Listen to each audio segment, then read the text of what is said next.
Itu. Kalau menurut pasal itu, kan berapa kali juga gue terpaksa pura-pura bingung juga, ya. Gitu kan? Bisa, saya masalah apa ini? Kebetulan di mana pak ya? Gitu. Terus kira-kira saksinya apa? Oh, kan sorry. Nanti kalau pengadilan lama, waktu makan suku, itu kalau klasik ya, kan klasik sekali. Kalau kan sibuk, Pak, saya sudah melanggar 60 lintas. Bapak bisa masih bapak jadi buah kenyataannya, ya. Dan bapak jadi terima kenyataan karena menerima juga dari saya. Ini saya tahu pak, sudah pak. Bahkan gue pernah mengajarkan diri melanggar aturan lalu lintas untuk tahu kondisi menilang dengan benar. Ini buka sinyal nggak ya? Ya punya. Yang banyak kan? Gue jangan dibilang ke pengadilan negeri Jakarta Timur. Dari parkir sampai keluar bawa SIM. Satu orang Indonesia waktu jalan dua petugas dosa jadi dua. Iya. perlu pak. Orang Indonesia terlalu mahal sekali. Iya, Indonesia. Iya. Untuk kepraktisan, gue ingat tuh polisi pernah ngomong sama karena waktu itu gue lupa. Kayaknya gue minta slip merah ya. Yang mana sih yang untuk dibayar sendiri ke bank? Nah, itu dulu apa beda tuh. Kalau minta slip ini itu saya bilang pusing amat sih selang-selip. Yang udah warna nggak bisa bedain warna Tidak lagi. ini aja. Kalau lo ditilang dan memang salah, ya hadapi pengadilan. Dan lo tahu yang lo harus bayar di pengadilan. Kalau bisa ditilang terima kasih. Tapi kan bisa juga bayar langsung ke bank kan? Jadi lo langsung merasa Yang satu itu hilang. Kenapa gue sebut pilihan satu? Fairness di situ semua. Gitu. Berdebat sama petugasnya sudah bilang, kalau mau debat di pengadilan, sidang tilang itu nggak dikasih kesempatan debat. Jadi kalau berdebat bilang sama petugas, di situ, boleh Pak, mau Pak Ganjar, gimana? Kan supaya ditanya, ini nggak dikasih kesempatan debat, gitu kan? Supaya, ya bila ada bagiannya yang bersih, atau titip ke bank, gitu kan? Pak, kalau kantor polisi, ambil mesinnya, gitu kan? Atau denda di tempat, memang bisa denda di tempat itu, dia tanda terimanya. Oh, gitu. Bukan cuma surat tilangnya, ada juga di denda dia. Gitu. percaya nggak kita untuk Jadi kalau kita bayar dari tempat, SIM kita nggak diambil. Nah, tapi ada formnya, jelas.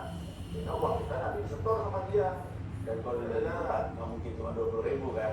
Kalau apa? Denda di tempat. Dari tempat. Jadi kita tahu 50.000. Karena harusnya pelanggarannya 5.000 itu rata-rata ya? Iya, masih mas. Iya. Iya. Jadi kalau misalnya bilang denda di tempat 100.000, kita bisa bilang, ini mah bukan denda di tempat nih, ini mah 20.000. Iya. Ini memang polisi punya kewenangan nentuin berapa, karena maksimumnya 500.000. Punya kewenangan. Oh, punya kewenangan. Iya. Satu. Bohong aja nawa. Jangan berapapun yang dibayar denda. Ini istilahnya denda dibayar. Yang penting ada tanda terimanya. Itu aja. Itu aja. Sayang gue nggak punya template. Kita nggak bisa ngasih template-nya itu ya. Takutnya karang-karang belakang gitu. Sebetulnya di dalamnya ada dong. Di bukit tilangnya itu ada. Apa pasalnya di bukit? Ada.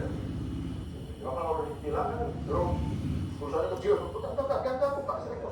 Repot juga gitu ya. Oke, kalau kita balik ke kita tidak sama di mata penegak hukum, patokan pertama kan adalah ya kita ngerti dikit lah. Iya. Setidaknya ngerti prinsip-prinsip. Paling enggak berarti nanya. Bukan mendebat, nanya. Salah saya apa? Kamu gini-gini. Apa itu aturannya? Apalagi kalau masa sih ada aturan itu? Sebetulnya kan kita punya set ya. Oh iya, sebetulnya nggak punya. Gitu kan. Makanya gini, kalau udah salah, ya awas. Dan itu makin sebel dia. Ngakuin aja. Gue pernah punya cerita. Ditilang, cuman malam nih, lampu merah, cerita doang nih. Tanya, kalau ditilang, apa yang dirugikan siapa? Malam, lampu merah, gue berhenti, lampu merah, jangan lampu merah, diulang, nggak berhenti, lampunya merah. Terus ingat waktu kecil merah, lampunya merah. Sudah waktu dan waktu juga maju. Tapi biasanya orang nggak lihat dulu karena di depan nggak ada polisinya, ya. Itu nggak ada polisi, belas. Ya, terutama ada mobil. Ya, pernah nggak lo ngalamin? Aku dengar cerita orang udah kosong, belas pun gitu. Pak pelanggar, ya kalau udah melanggar ya udah, kamu salah aja. Tanya, yang diberikan siapa? Ada korbannya? Enggak. Stop saya. Gitu kan? Bisa gitu. bukan ini cerita gitu kan. Ya kalau berani boleh gitu ya. Kan dalam mengawal, gitu. Nah jadi itu supaya juga polisi firm gitu ya waktu nindak. Gitu. Karena kan dia juga besok ada orang yang pengetahuan, yang tidak punya keberanian, ada yang juga tidak pengetahuan punya keberanian, gitu. Ya, karena polisi juga mesti di challenge gitu lah kira-kira, ya kan? Udah lakuin itu. Oh, Pak, saya udah malu satu kesalahan, kedua, bla bla bla bla. Ngakuan salah, Pak saya salah.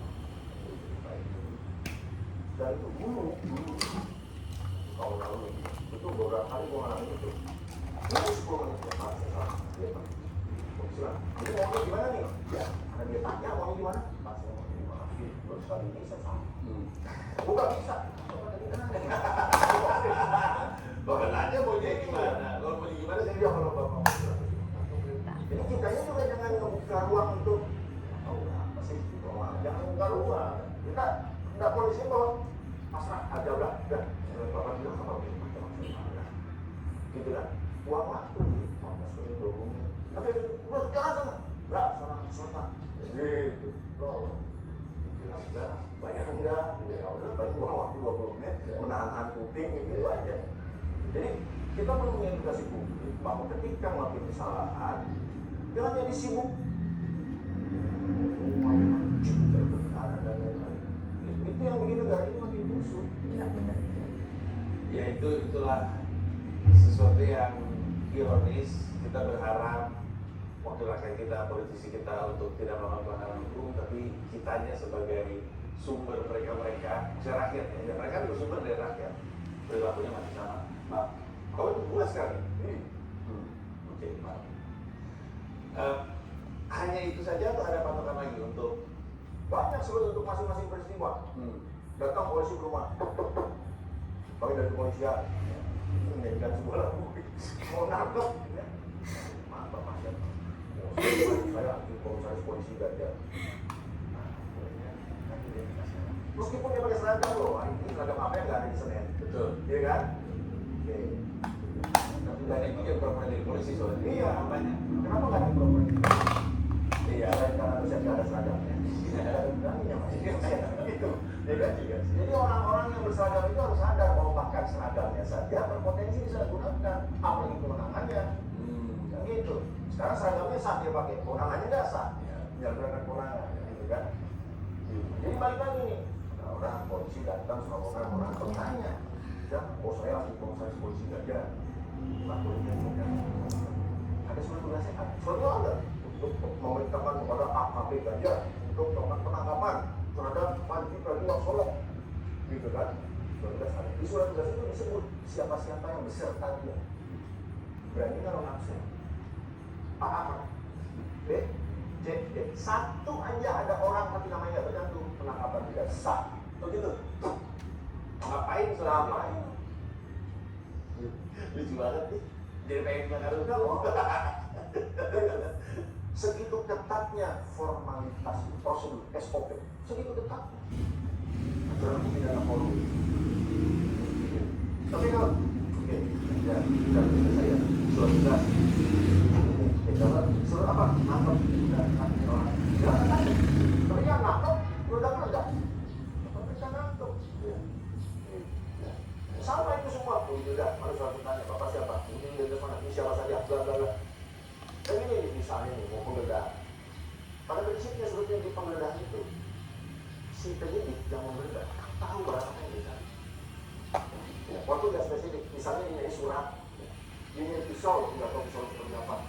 Dan yang beda tumpul, harusnya tertulis di. Tidak harus.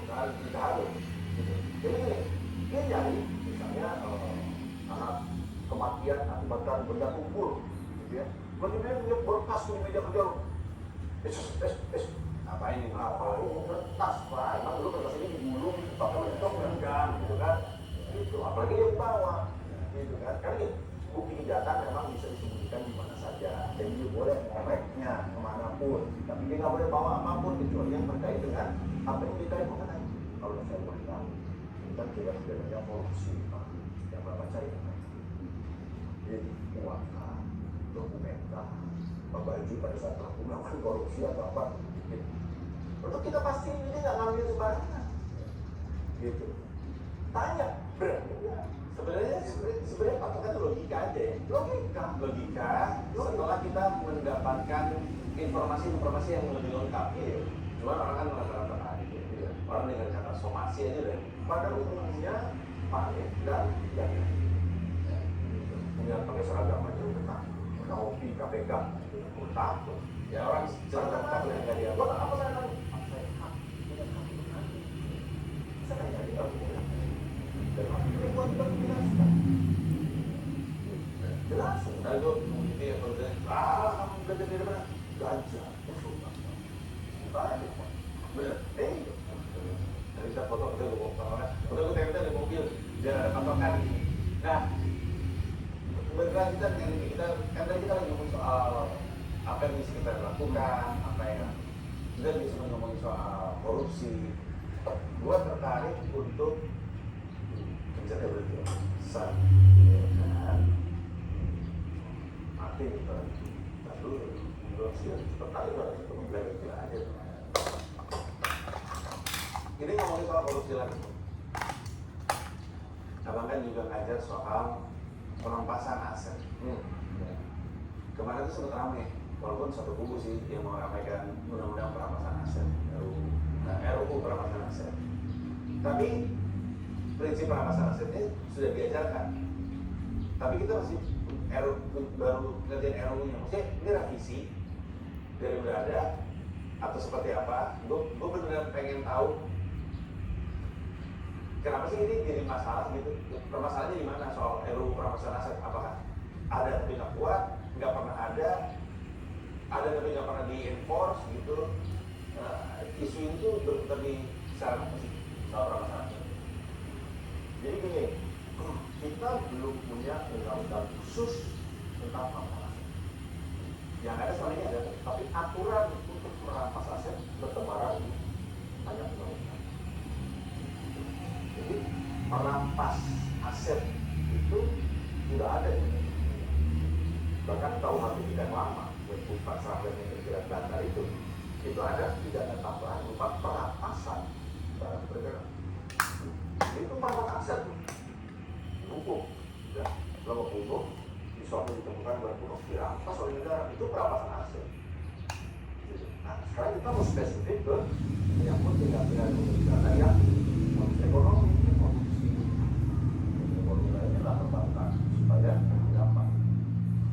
Jadi kalau kita bicara apa ya, perampasan secara umum, banyak undang-undang sudah dikenal. Kita mau ngatur lebih dalam satu undang-undang sendiri.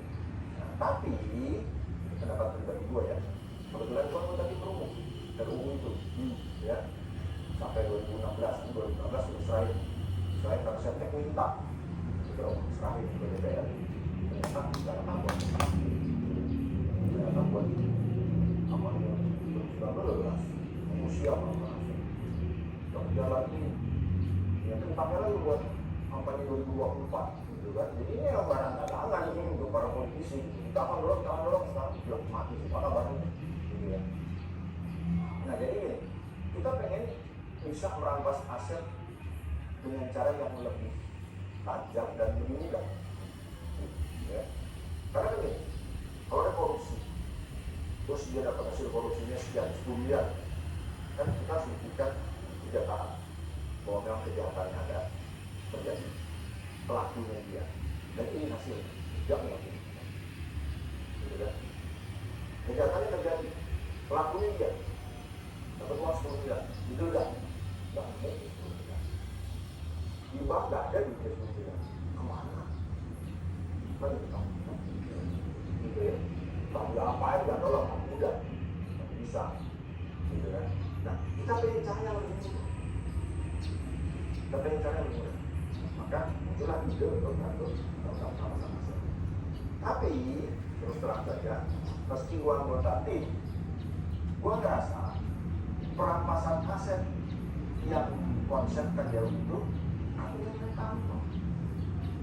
Karena kalau cara ngerampasnya kayak gitu, di undang-undang yang kita punya udah ada. Itu sebagai bagian dari itu Emang ada ini ya, ada diskusi yang nggak Ya, salah. ya, dan sekarang tiba-tiba kita, oh itu kan. Misalnya, perampasan aset tidak pidana. Memang nanti itu tanpa pemidanaan. Jadi bukan ngejar orangnya, ngejar hartanya. Ya. Tapi selama lo sebut perampasan aset tidak pidana, yang bisa dirampas cuma hasil tindak pidana atau terkait tindak pidana. Emang di luar itu gimana? Nah, kita ini mau merampas di luar itu, kalau ide gue dan ibarat itu kan bukan ide itu. Kita mau melakukan perampasan aset di orang yang asetnya tidak berbanding lurus dengan profit. Wow. Nggak harus hasil tindak pidana. Wow. Jadi ini bukan cuma tanpa pemidanaan, ini tanpa tindak pidana. Bisa ya? Bisa, tapi lo nggak akan gue pidana karena tanpa tindak pidana nggak akan gue pidana. Terus dasar perampasan ilmunya cuma gue rampas aset lo. Karena nggak masuk akal aja. Jadi misalkan gue bupati, Pejabat, Ya. kan ada yang LHKPN. ya, Tahun lalu Wow. hartanya 2 miliar, stoknya 10 miliar. Dari mana? Ya LHKPN dilihat. Masuk apa nih? Ya, nggak bukan proses perampasan aset. Nah, dia yang buktikan, buktikan depan.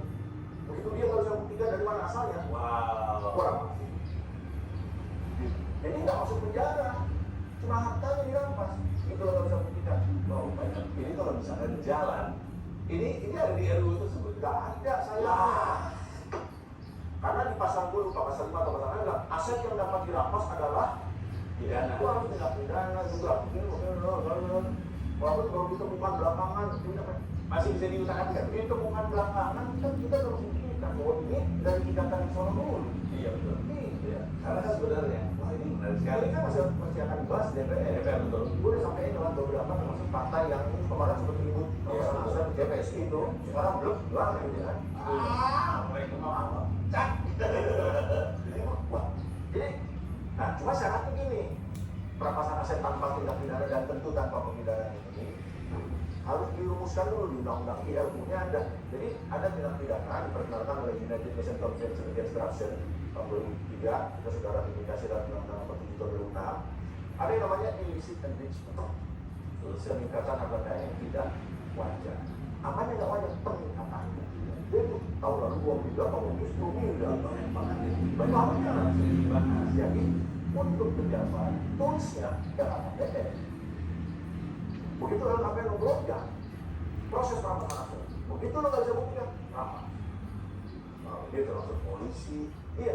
Jadi dengan disahkannya RUU perampasan aset yang mengatur illicit enrichment di dalamnya, LHKPN jadi jadi pintu masuk untuk mengungkap tindak pidana. Kalau sekarang kan LHKPN itu instrumen pencegahan. Bisa nggak misalnya, Bang Kaisan juga bisa nggak kalau misalnya itu terjadi ya, Bang, anggaplah soal illicit enrichment itu masuk dalam RUU perampasan aset ini, terus ketok palu terus antara pemerintah sama DPR ketok palu terus jalan, terus ada pejabat nih nggak masuk akal, gue tahu gaji lu berapa, gue tahu berapa lo menjadi pejabat, masa tiba-tiba namanya segitu, kan diambil dulu nih dari pidana kan, diambil dulu. Yang ambil siapa? Kementerian Pemerintah. Iya, jadi hukum acaranya itu kuasi pidana, kuasi perdata. Sebagian besar tampak seperti proses pemidana. Bisa aja polisi, KPK yang ngakuin disita dulu, gitu ya. Tapi karena tanpa pemidanaan, ya, nggak akan ada yang jadi tersangka, nggak akan ada yang ditahan, nggak akan ada yang dipenjara. Cuma ujungnya asetnya dirampas, itu aja. Gitu. Oke, saya belum. Oke, terus yang itu? Ya. Nah, jadi kalau untuk pejabat, toolsnya apa ya? Untuk orang biasa, pajaknya, ya. Atau ya, sense of social responsibility masyarakat, bukan tetangga kok kan? Ya. Pejabat, begitu dia nggak isi di dalam APBN, terus ketahuan harta punya dia, penjara aja dengan pencucian uang, lo sembunyiin berharga. Cuma kalau pencucian uang kan lo harus buktikan predikat-nya, ada tindak pidana asal. Dari tindak pidana itulah lo dapat asetnya lo cuci. Jadi gini, nggak ada kejahatan korupsi, narkotika dan lain-lain, ya, dapat uangnya. Rapasnya susah, cegat pakai TPPU. Masalahnya TPPU ini masih harus membuktikan bahwa ada predikat crime. Nggak gampang, jadi harus membuktikan ada kejahatan, ada pelakunya, ada hasilnya, dan hasilnya ini yang dicuci. dapat baru bisa dirampas oleh PPU. Rumit, gitu. Maka kita kawal dengan perampasan aset, ya tanpa pemidanaan dan tanpa tindak pidana. Oke, dulu ngomongin di dunia perampasan aset, jadi aset tindak pidana. Jadi ya memang nggak gampang mengubah mindset orang-orang tentang penegak hukum yang begini berubah loh kamu kan gitu kan. Sebenarnya kan kalau kita mau suzon ya, Ya. suzon itu kan sebenarnya kan cara mereka untuk menghambat itu terjadi kepada Gua bawa ham dan lain-lain. ya, ya pasti Ya, kebayang. orang ini presumption of innocence itu tidak segitu mutlaknya loh sebetulnya. Ya kalau mutlak berarti orang nggak boleh ditahan, nggak boleh ditahan, kan itu sampai terbukti bersalah. Sama ini mungkin, loh, kan? Jadi kalau gua korupsi di pejabat, terus hasil korupsi gua titip ke tetangga gua udah kaya, kan orang bingung ya orang kerja kagak atau kerja biasa, tapi kan orang biasa itu kan kita masalah sih. Pejabatnya kalau tiba-tiba dia akan meninggal aja, tinggal ditambah lagi RUU pembatasan transaksi tunai. Ini belum 4 barang itu dan kejahatan pokoknya ya, ada korupsi, narkotika dan lain-lain udah ada. Undang-undang TPK itu udah ada, perampasan aset disahkan, pembatasan transaksi tunai disahkan. Itu semua orang kan sesuai dengan profilnya masing-masing. Gak ada yang pura-pura kaya, apalagi pura-pura miskin. Gokil. Pembatasan transaksi tunai, kenapa kamu? Gila gue cash berapa sih? Makanya kan pernah ya, gue nggak tahu sekarang masih ada nggak, ada bank-bank yang 1 minggu buka di mall. Buat apa? Emang ada orang yang berubah transaksi tunai sebesar apa? Nggak bisa didebet tuh. Dan transaksi apa yang sebegitu besarnya nggak bisa ditunda sih nunggu hari Senin? Iya. Iya kan? Terus ada orang Transaksi tarik tunai ilegal. di sebuah mall besar, tarik tunai 600 juta. Iya. Ini buat apa ya? Ini kalau bukan yang biasanya transaksi tunai apa? Kejahatan. Nah ini kita ngomongin soal transaksi tunai. Dan tadi juga kita sempat nyebut soal illicit enrichment, yang mana karena ada pejabat siapapun Untuk pejabat illicit enrichment untuk pejabat itu pakai LHKPN, untuk orang biasa itu unexplained wealth. unexplained wealth. Nah, bisa jelasin tuh. Ya, kita balik lagi ke pejabat ya. Karena kan mereka bekerja untuk kita produknya. Terus ditemukan peningkatan kekayaan yang nggak masuk akal. Selama ini kan kita cuman dia aneh, masa gaji segitu. Nah tapi kan orang punya bayangan bahwa ini dia kaya atas sesuatu. Pada saat yang bersamaan, masyarakat Indonesia juga semakin gatal kupingnya ngelihat orang-orang yang tiba-tiba kaya. Nah, kita mau masuk ke pencucian uang. Tadi gua ngomong soal cash, biasanya kan bisnis-bisnis cuci uang itu pada zamannya itu bisnis-bisnis yang pakai cash aja. Bar, restoran, apapun yang betul-betul ya tempat judi betul. Makanya kasino tuh tempat cuci duit paling optimal pada zamannya dulu kan, uang di mesin zaman dulu, zaman apapun segala macam. Nah tapi makin kesini orang tuh makin membicarakan soal pencucian uang. Mereka mulai curiga. Di pertunjukan gue sendiri pun gue membahas soal itu. Ya. Tapi fokus gue itu bukan hanya mengajak masyarakat untuk lo pikir tuh di sekitar kita tuh ada bisnis-bisnis aneh. Ya. Tapi yang lebih gue pengen ajak masyarakat itu adalah kalau lu nggak sebuah bisnis yang lu curigai sebagai tempat cuci uang, yang kita mesti cari tahu adalah duitnya siapa dan atas kejahatan apa. Nah, apakah pemahaman masyarakat menurut apa? Pemahaman masyarakat akan pencucian uang itu sudah cukup benar dan sudah cukup jelas untuk membuat dia nggak kayak gua misalnya gitu, Supaya orang aware gitu ya. iya karena di dekat-dekat gue ada orang-orang yang gue diajak untuk buka bisnis nih, restoran atau bercuci mobil, dia cash gokil. Gue kan sebagai orang yang sedikit tahu, kan khawatir ya itu hal orangnya baik, haji gitu. Terus gue bilang, aduh kenapa dia harus dia cash yang tahu juga orang lama kayak gitu.